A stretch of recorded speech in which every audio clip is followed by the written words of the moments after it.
سبيل الدموع سبيل مريح تنهد يا صاحي كي تستريح. بسم الله الرحمن الرحيم.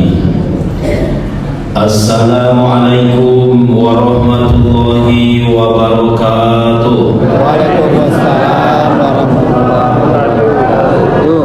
Alhamdulillahi rabbil alamin. Allahumma salli ala Muhammadin. Subhanaka la ilma lana illa ma 'allamtana innaka antal alimul hakim. La haula wala quwwata illa billahil aliyyil azim. Yang sama kita hormati dan kita muliakan ketua dan segenap pengurus Masjid Amaliyah, Imam besar Masjid Amaliyah, orang tua-tua kita, bapak dan ibu alim ulama cerdik pandai, tokoh agama, tokoh masyarakat, dan mungkin juga tokoh adat. Kecil si lama-lama, besar si jalar-jalar, kecil tak disebut nama, besar tak dipanggil gelar. Mudah-mudahan seluruh kita yang berhadir di rumah Allah Masjid Amaliyah ini dimuliakan oleh Allah Subhanahu wa Ta'ala. Karena memang itulah yang dijanjikan Rasul kepada kita dalam sebuah hadis beliau, majtama'a qaumun fi baitin min buyutillah. Tidaklah berkumpul suatu kaum itu, kata Rasul, di salah satu rumah Allah, yatsluna kitab Allah. Di situ dibacakan kitab Allah, disampaikan ayat-ayat Allah. Wa yatadarasunahu bainahum. Kemudian mereka berusaha menjelaskan, memaparkan isinya. Illa nazalat alaihimus sakinah. Satu, turunlah ketenangan di hati mereka. Jadi kalau terlalu risau dan galau menghadapi dunia ini, sering-seringlah bertamu di rumah Allah. Duduklah di dalam majelis ilmu, tengoklah ke ustaz awal, dan sekali-kali tangguhkan kepala. Paham atau tidak nantilah. Yang penting bapak ibu mengangguk. Iya, karena Rasul mengatakan yasiru wala tu'asiru, basiru wala tunafiru. Mudahkan urusan orang, jangan dipersulit, kata Rasul. Gembirakan hati orang, jangan ditakut-takuti. Salah satu menggembirakan orang yang berbicara dengan awak, dengan menengok kepadanya. Dan sekali-kali, walaupun memang jangan terkecoh dengan penampilan, bahwa angguk ada 4 macam. Satu, angguk paham. Mayuridillahu bihi khairan yufaqihu fiddin, kata Rasul. Siapa yang diinginkan Allah kebaikan hidup untuk orang itu, Allah pahamkan dia tentang agama. Lalu apa itu mengangguk? Paham. Yang kedua, angguk basa-basi. Nampak kanan mengangguk, kiri mengangguk, awak yang tak mengangguk, lalu ibu mengangguk. Jadilah. Cuman biasanya orang yang seperti ini, jangankan isi ceramah, judulnya pun dia tak tahu. Waktu ditanya apa isi ceramah tadi bu, ya masalah agama ni lah pokoknya. Yang ketiga, kalau bisa jangan angguk menahan kantuk. Bukan dilarang awak tidur. Waj'alna naumakum subata. Kami jadikan tidurmu, kata Allah, sebaik-baik istirahat untukmu. Sebaik-baik istirahat itu tidur, tapi janganlah tidur di tempat yang dilarang. Mana tidur yang dilarang? Salah satunya di dalam majelis ilmu, tidak boleh tidur. Tapi manusia, apa yang dilarang itu yang enak. Kenapa? Karena yang dilarang itu fa'azallahumas syaitan, ada saham setan yang ditanam di sini. Jadi yang menyuruh saya bapak ibu mengantuk sewaktu hadir dalam majelis ilmu itu syaitan. Namanya setan jangkit, kawan upin ipin. Tidurlah, tidur. Nah, mengangguk belum tentu paham, mungkin mengantuk. Dan yang keempat, angguknya angguk bikin rencana. Walaupun ibu itu mengangguk-angguk, belum tentu paham. Dia sedang menyusun rencana wawancara aku singgah di kadean Jawa Sonata. Anak disampa besok pagi. Kaum muslimin yang berbahagia, kita masuki kajian kita. Setiap amal yang kita lakukan, wajib, sunat, sendirian, berjamaah, tampak atau tersembunyi. Afdol tidaknya amal itu dalam arti diterima atau ditolaknya, dalam arti besarnya pahala yang bakalan awak terima atau tidak, dipengaruhi 3 hal berikut ini. Maka setiap melakukan sebuah amal, tengoklah 3 ini. Apa yang 3 tersebut? Inilah yang akan kita bicarakan secara sederhana. Yang pertama adalah amal itu dipengaruhi oleh cara seseorang melakukannya. Semakin elok caranya, semakin tertib, teratur, tumanina, khusyuk, maka semakin besarlah pahalanya.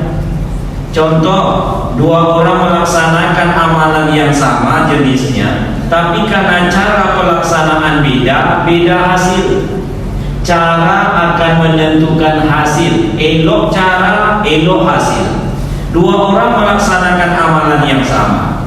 Si A sholat, si B pun sholat, tapi setelah sholat hasil sholatnya beda. Kenapa beda? Cara.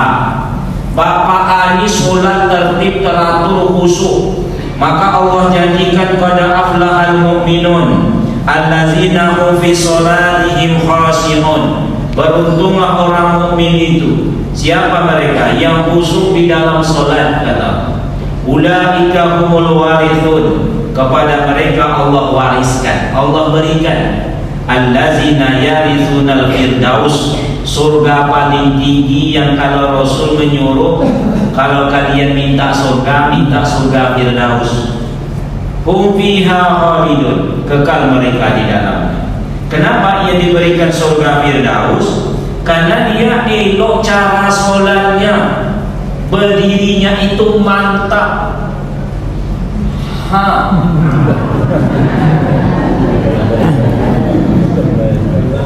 Iza kumta fi sholatika fa sholla sholatal muwadda, kata Rasul. Bila engkau berdiri sholat, jadikan berdirimu itu seakan-akan berdiri terakhirmu. Seorang tabi'in dia berdiri sholat sehingga dia ditegur oleh kawan, bagus sekalilah cara Tuhan itu berdiri. Kenapa Tuhan bisa berdiri seelok ini? Dia menjawab, aku berdiri seakan-akan aku berdiri di atas siratal mustaqim. Aku biru-biru. Aku membayangkan di depanku itu adalah surga, di bawah kiri kanan adalah jurang neraka. Sementara setan sedang menarik-narik aku ke bawah, maka aku harus elok. Iza kunta fi sholatika fa sholla sholatal muwadda. Bila engkau berdiri sholat, kata Rasul, jadikan berdirimu itu seakan berdiri perpisahan. Jangan-jangan besok subuh nggak bisa lagi berdiri. Nanti subuh awal, jangan-jangan subuh nggak bisa lagi berdiri. Harus yang terbaik. Allah. Terbaiknya ini bukan bergaya, sesuai dengan sunnah Rasul.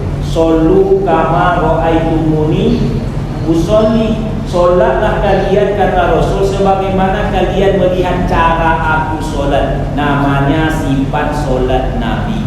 Toga elok-elok, semangat.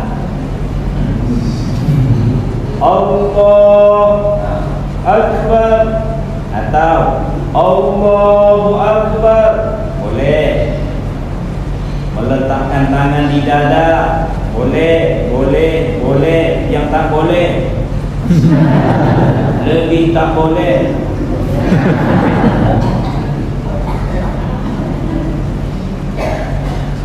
Dapat surga firdaus.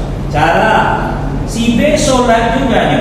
Jangankan surga firdaus, malah diancam dengan neraka wail. Arang habis besi binasa. Awak letih tapi tidak dapat apa-apa. Cara berdirinya saja muak malaikat menengoknya. Muak malaikat. Apa tidak muak malaikat Biarlah pendapat Pak. Dan saya pakai ini aja cukup.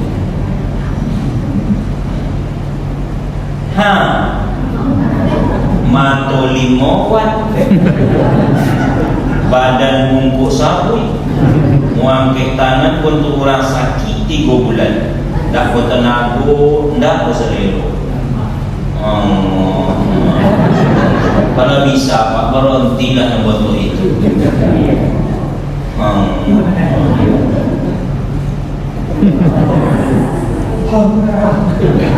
Kata malaikat, ya Allah, izinkanlah aku menempel yang apa.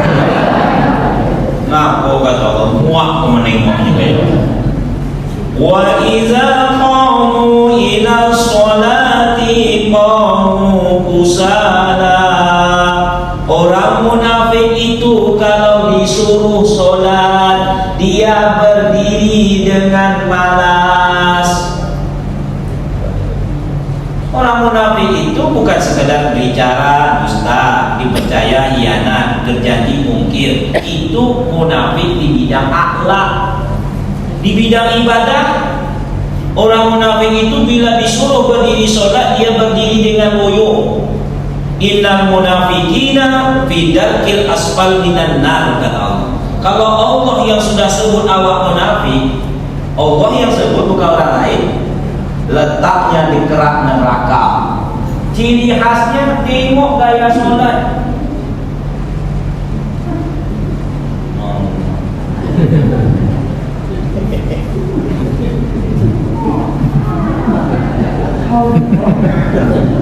Kata malaikat, bacaan laju minta ampun seperti membuat laporan sepihak. Tidak ada yang dikejar sebenarnya. Tidak ternikmati sholat ini. Sholat ini kan ngomong awak sama Allah. Awak sedang bercakap dengan Allah. Sehingga dikatakan, kalau kalian ingin berbicara dengan Tuhan kalian, bawa sholat. Kalau kalian ingin mendengarkan Tuhan yang bicara dengan kalian, bawa baca Quran. Sekarang awak mau apa? Mau bercakap dengan Allah, bawa sholat. Allahu Akbar. Inna sholati wa nusuki wa mahyaya wa mamati lillahi rabbil alamin. Kan awak bercakap dengan Allah. Allah nak bercakap dengan awak, nak mendengarkan Allah bicara dengan awak, baca Quran. Semua itu firman Allah semuanya. Tak kala engkau membaca Al-Quran, bayangkanlah seakan-akan Al-Quran itu turun kepadamu, baru masuk. Maka kalau dipanggil ya ayyuhallazina amanu, jangan bayangkan orang dulu, jangan bayangkan orang lain. Kau awak panggilan itu tuh Pak. Kaum muslimin ngomong sama Allah, tengoklah laju minta ampun. Allah bagi orang milik kasih Rasulullah masih namanya banyak ini dan pada sana.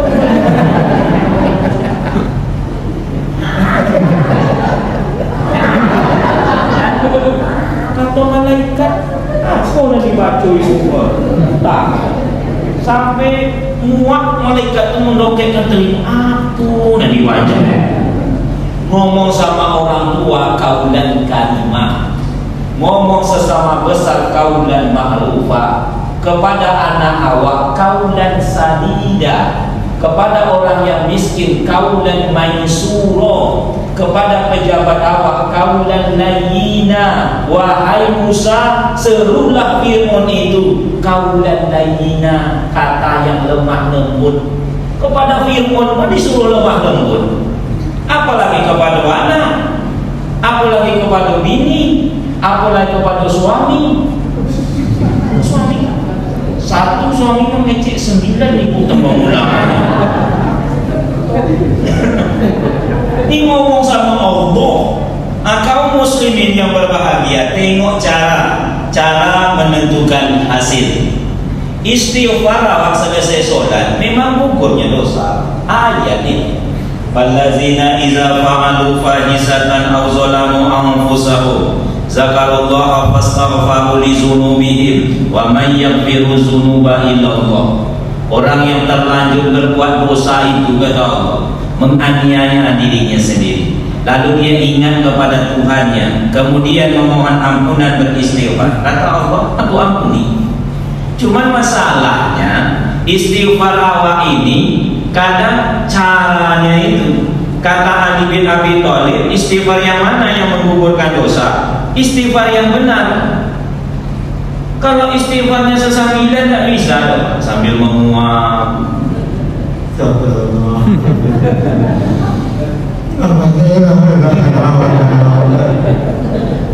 Atau malaikat itu muak mana tidak usah dikatakan. Elokkan caranya. Ibu istighfar, Bu, elokkan caranya. Niat awak istighfar menggugurkan dosa, harus fokus dosa yang mana. Jangan melayang seperti orang tak berdosa. Astagfirullahaladzim. Ayo kayomat. Kan orang berdosa namanya.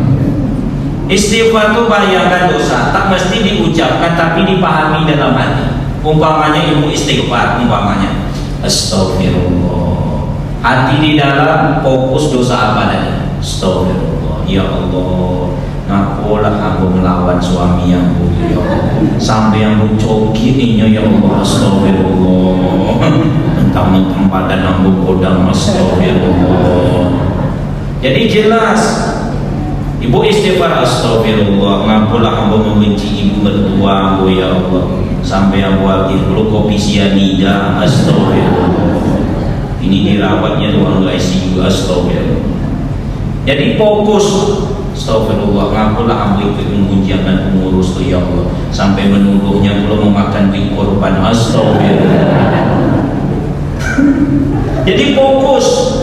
Kalau dia keluar masjid, astagfirullah, ngapalah hamba kurangi amplop ustaz tu, ya Allah. Umpamai. Tapi bagi ketua dan pengurus masjid, jangan terlalu percaya kepada gharib. Saya tidak menuduh gharib, jangan terlalu percaya. Saya pengalaman jadi gharib 9 tahun. Tahulah saya suka duka sepak terjang dunia persilatan gharib ini. Kadang-kadang ditukarnya amplopnya, sekaligus isinya dikuranginya. Untuk ustaz sekian, ditariknya sekian, tukarnya amplop baru. Jadi kalau istighfar gharib itu harus bayangkan, ampun deh ya Allah, ampuni dosa aku, ngapa aku kurangi itu ustaz, ya Allah. Kau tahu ustaz, awak nengok laporan transportasi ustaz sekian dan diterima sekian, ya Bapak. Cuman kami tidak mau ribut-ribut. Iyalah, itu makanya banyak ustaz capek mati gitu. Mana kau mati? Kalau muslimin yang berbahagia, awak itu pakai makan. Dan aku tengok tuh masih ibu mengindang nama. Ayo semangat Abu Wirid di sini. Itu serius kok. Bapak Ibu rahimahumullah. Jadi tengok cara. Selesai sholat awak disunahkan baca subhanallah. Kalau bisa awak selesai sholat ini duduklah sebentar. Jangan menjadi orang STM sibuk tidak menentu. Aku bonan awak sibuk kan. Rasul sendiri dijamin masuk surga, beliau masih sempat berzikir. Awak jangankan masuk surga, baunya saja belum tentu dapat. Tapi tak mau berzikir selesai sholat. Rasul berzikir, beliau membaca subhanallah 33 dan dibaca secara tumakninah, elok. Subhanallah, subhanallah, subhanallah. Ini tanaman surga. Ini menghapuskan dosa kecil sekalipun sebanyak buih yang ada di lautan. Cuma caranya harus elok. Kata Abdullah ibnu Umar radhiyallahu anhu, khusus selesai sholat 5 waktu, beliau kalau bertasbih menggunakan 2 jari jemari sebelah kanan. Untuk zikir-zikir yang lain, sahabat mencontohkan boleh pakai alat. Makanya Mekah Madinah itu banyak orang jual tasbih, betul tak? Untuk apa? Untuk zikir-zikir yang banyak, zikir 1000 kali. Kalau pakai itu apa nak mual awak dibuatnya? Kalau 1000 kali.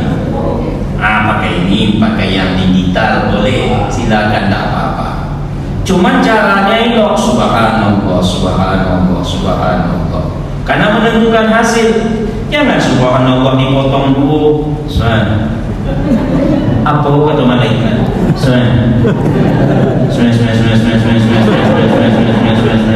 Alhamdulillah. Tidak usah dicatat boleh kata malaikat. Elok bukan berleha-leha. Tumakninah itu bukan berleha-leha. Elok subhanallah, subhanallah, subhanallah. Jangan berleha-leha. Subhanallah, subhanallah. Itu siang Isya subuh harus selesai. Oleh sebab itu, satu, kuasai cara menentukan hasil. Elok cara, elok hasil.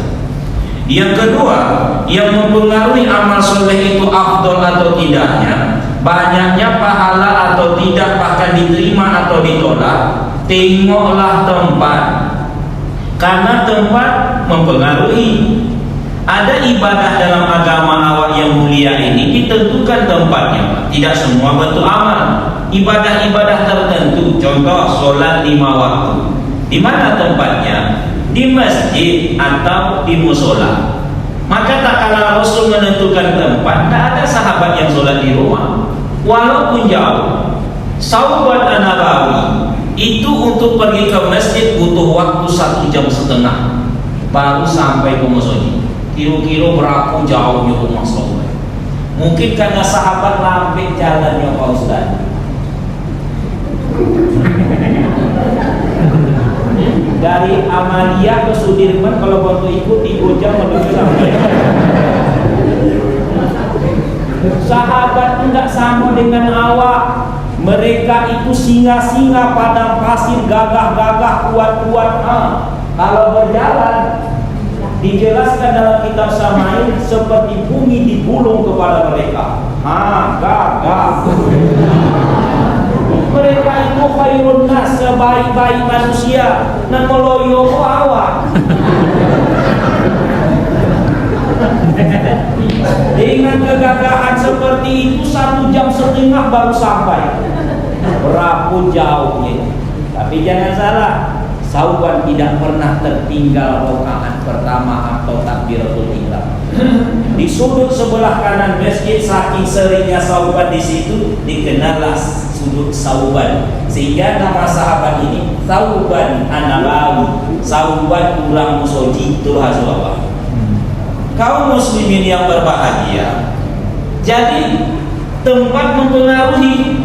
2 orang melaksanakan sholat dengan cara yang sama eloknya Pak, tapi berbeda lagi hasilnya karena tempatnya. Si A sholat di masjid, Bapak si B sholat di rumah, dipantau di radar dari langit sana, sama gayanya, sama elok, sama tertib, sama teratur, sama sesuai dengan sunnah. Cuman si A sholat di Masjid Ahmadiyah, si B sholat di rumah, beda hasilnya itu Pak. Karena khusus sholat 5 waktu, ada ibadah tertentu tadi memang ditentukan tempat. Di masjid ini Bapak Ibu tak sembarang tempat. Inna buyuti fil ardi al masajid.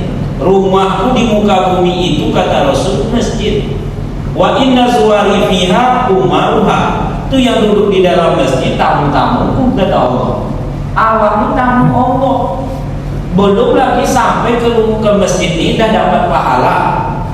Coba bayang, man kharaja min baitihi mutatahharan ila sholatin maktubatin fa ajruhu ka ajril hajjalil muhrimin. Siapa yang keluar dari rumahnya dalam keadaan berwudu, niatnya pergi sholat berjamaah ke masjid, dipastikan dapat pahala.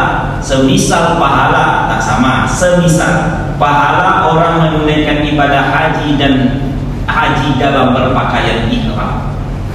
Apa dah mau apa ya?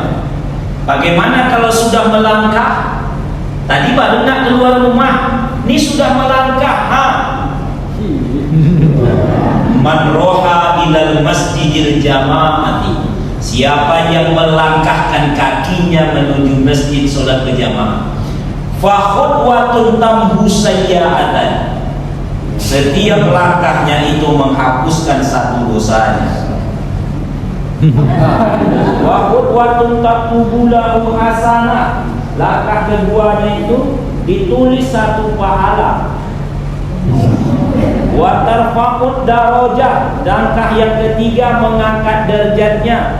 Hitunglah berapa langkah bapak dari rumah. 1, 2. Jumlahkan.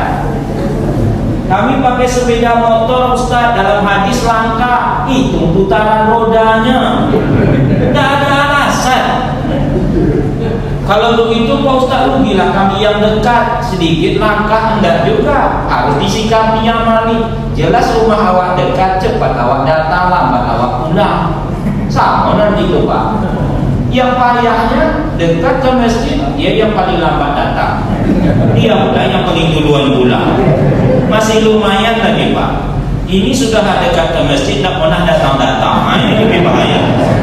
Kaum muslimin yang berbahagia, sampai ke masjid sudahlah begitu afdolnya menuju masjid. Sampai di masjid dilayani seperti tamu agung, cuma tidak nampak ribuan malaikat menyambut awak. Silakan.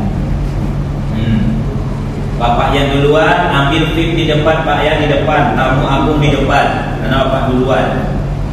Awak karena tidak nengok malaikat itu secara nyata, nak bawa ke depan. Tidak awak duluan datang, awak berhak di depan itu. Apa tuh malah bertahan dia di tengah. Dia duluan datang, simpannya sholat. Padahal yang afdol itu di sana. Jadi ada bapak ibu kami yang kami muliakan, 3 profesi di dalam masjid ini. Kalau tahu bahwa pasti berebut, kata Rasul. Lau ta'lamun nasu ma fin nadai was-saffal awwali thumma lam yajidu illa yastahimu lastaham. Tahu mereka pasti berebut. Mana itu? Yang pertama azan. Jadi azan ini pahalanya sangat besar. Besok awak berdiri di masjid, leher yang paling tinggi itu muazzin. Mulai gitu kok kan? Nah, itu perlu penafsiran. Maksudnya adalah dia duluan ditengok Rasul. Nah, pada mau apa itu? Sekian ribu orang yang kewal awak. Duluan Rasul itu menengok. Kenapa? Dia muazzin, dia azan. Oleh sebab itu beruntung orang yang azan. Bapak-bapak yang bagus suara, bukan ibu-ibu. Ini tidak kepentingan ibu-ibu nih. Awak ini masing-masing ada tugas. Nah, ibu nak azan tak usah deh, pasti ada kan. Kalau ibu azan kamu disambut orang hantu azan. Bapak bagi yang bagus suara, azan tak Pak? Tidak mesti boleh awak azan, betul tak? Boleh, boleh. Tak mesti boleh. Tapi kalau elok suara, kalau kamu membuat sakit hati, bahasanya celakalah seseorang dalam bahasa Arab yang tidak mengukur kemampuan diri. Kalau tidak bisa, sobi tidak bisa. Jangan memaksa. Bagus suara, azan. Allah.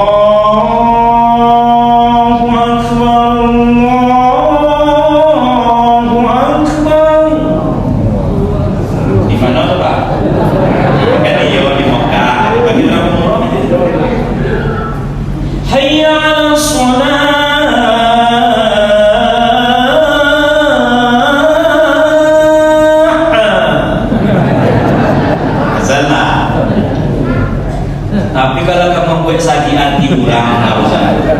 Allahu Akbar, Allahu Akbar. Tak usah sakit. Kadang ada orang dah jelas suara tidak mengizinkan, apa pun nekat azan, musola doke ke kuburan, lampu mati, hujan rintik-rintik. Saya dengar dulu anjing doke musola ngomong, apa tu pun azan. Azan subuh pula tu.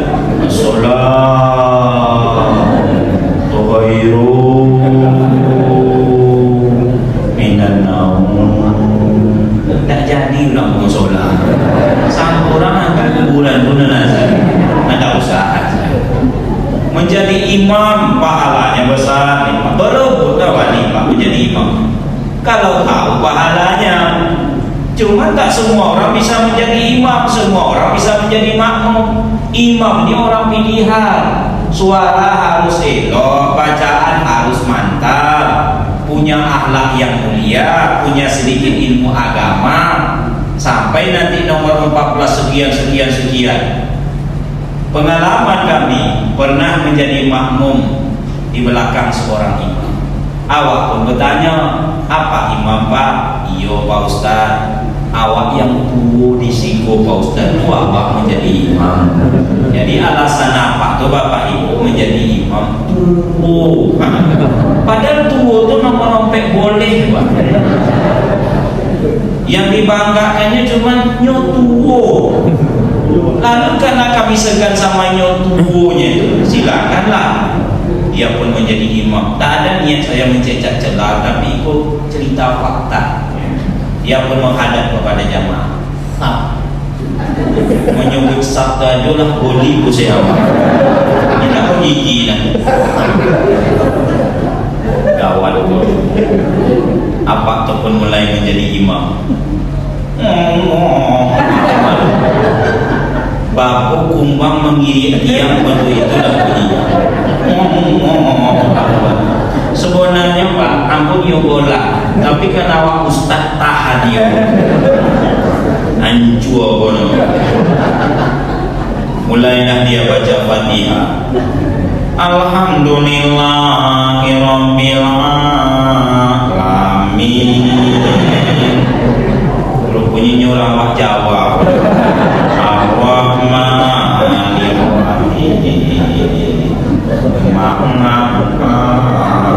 Comeh kami main wayang. Kalau kamu itu tak usah jadi imam.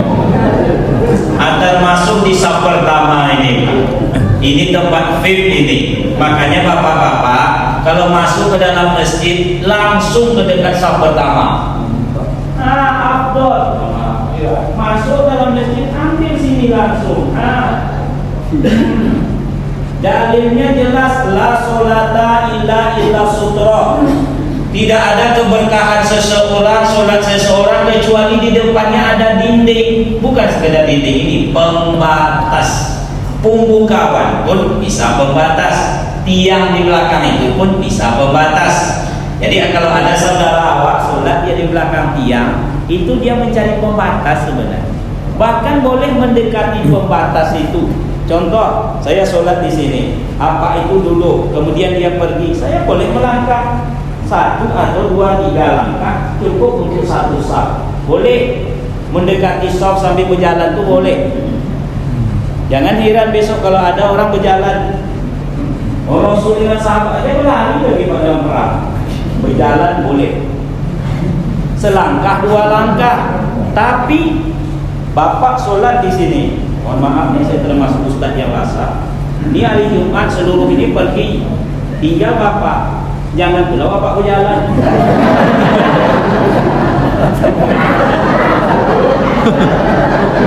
Kalau untuk itu ajak pulang lagi. Kaum muslimin yang berbahagia, jadi tempat mempengaruhi setiap melaksanakan sebuah amal. Yang kedua, tengoklah tempat. Nah sekarang bapak sholat di masjid Amaliyah, bapak si B sholat juga di masjid, cuman masjidnya bukan di Amaliyah ini. Di mana? Di Masjid Nabawi, Madinah. Sama masjid Pak, cuman tempatnya berbeda. Yang satu di Amaliyah, yang satu di Masjid Nabawi. Mana tahu bapak ibu yang akan ditakdirkan umroh, umpamanya sholat 1 rakaat di masjidku ini, kata Rasul, 1 rakaat di masjidku ini sama dengan 1000 rakaat di masjid yang lain. Walaupun sama-sama masjid, namanya beda. 1000 rakaat itu 1 rakaat di masjid Nabi. Bagaimana kalau mereka 2 rakaat? 2000. Kecuali Masjidil Haram, kalikan 100 kali lipat. 1000 kali 100, 100.000 rakaat. Solat 1 rakaat di Masjidil Haram sama dengan 100.000 rakaat solat di masjid lain, termasuk Masjid Al-Madinah. Tidak sanggup mengerjakannya itu lupa. Itu hanya karena tempat yang luar biasa. Cobalah Bapak sekali-kali ke Masjid Ahmadiyah sholat 1000 rakaat satu waktu. Usahakan lagi 1000 rakaat, tarawih 8 rakaat, witir 3 rakaat, jumlahnya 11 rakaat. Kalau imam terlalu panjang berleha-leha, mengutuk jemaah ulama. Itu baru 11 rakaat. Bagaimana kalau 1000 rakaat? Begini Bapak tuh datang ke Masjid Ahmadiyah sambil gagahnya. Begini dia datang 1000 rakaat untuk ikut yang pulang. Kalau tidak percaya coba. Kali tiang tutup itu dia buat.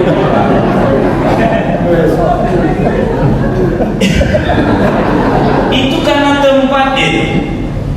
Berdoa di Bukit Sofa, berdoa di Bukit Marwah, tidak sama dengan berdoa di Bukit Tinggi.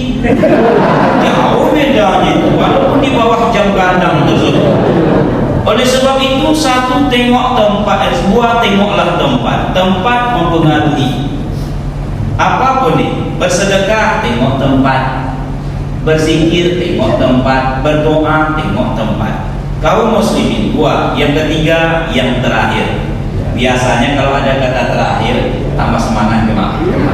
Selesai ceramah. Saya tak lama-lama ceramah, hanya sampai selesai saja. Yang ketiga, yang terakhir, yang mempengaruhi amal awak ini afdal atau tidaknya, dalam arti besarnya pahala yang bakalan awak terima atau tidak, bahkan diterima tidaknya amal itu. Tengoklah yang ketiga, tengoklah waktu. Kalau sekarang awak solat subuh diterima tak? Kenapa? Karena belum masuk waktu. Inna sholata 'alal mu'minina kitaban mawquta. Solat itu diwajibkan kepada mukmin itu setelah masuk waktunya. Sekarang nak solat subuh, mana kan diterima? Waktunya belum masuk. Waktunya pun ditengok pula. Datang Abdullah ibnu Mas'ud, ya Rasulullah, ayyul amalu ahabbu ilallah, apa amal yang paling disukai oleh Allah? Kata Rasul, as-sholatu ala waqtiha, solat di awal waktu, tak ada waktu mempengaruhi.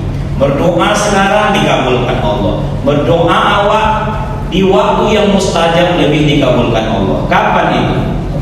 La yaruddu du'a bainal azani wal iqamah. Allah tidak akan menolak doa seseorang yang ia lantunkan, ia munajatkan sesudah azan sebelum qomat. Kenapa demikian? Karena waktu mempengaruhi. Oleh sebab itulah, karena amal ini adalah yang akan awak bawa pulang menghadap kepada Allah, pentinglah untuk awak utamakan. Sebab siapapun awak, termasuk saya yang menyampaikan ini, kain pelekat dibawa mandi, habis mandi dibawa pulang. Amal ibadah ini dibawa mandi, harta 3 dibagi pulang. Oleh sebab itu, setiap melakukan sebuah amal, tengok cara, tengok tempat, tengok waktu.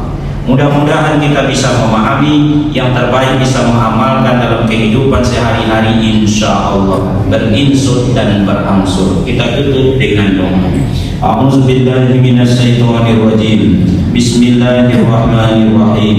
Alhamdulillahirabbil alamin. Allahumma shalli ala Muhammadin wa ala alihi wa sahbihi ajma'in. Allahumma anzilir rahmata wa ni'mata wal maghfirata wa sihhata was salamata wat taufiqa wal hidayati li hadhil jamaah. Rabbana atina fid dunya hasanah wa fil akhirati hasanah wa qina azabannar. Wa sallallahu ala Muhammadin wa ala alihi wa sahbihi ajma'in. Subhana rabbika rabbil izzati amma yasifun wa salamun alal mursalin walhamdulillahi rabbil alamin. Lebih dan kurang mohon maaf. Subhanakallahumma wa bihamdika, asyhadu an la ilaha illa anta, astaghfiruka wa atubu ilaik. Assalamualaikum warahmatullahi wabarakatuh.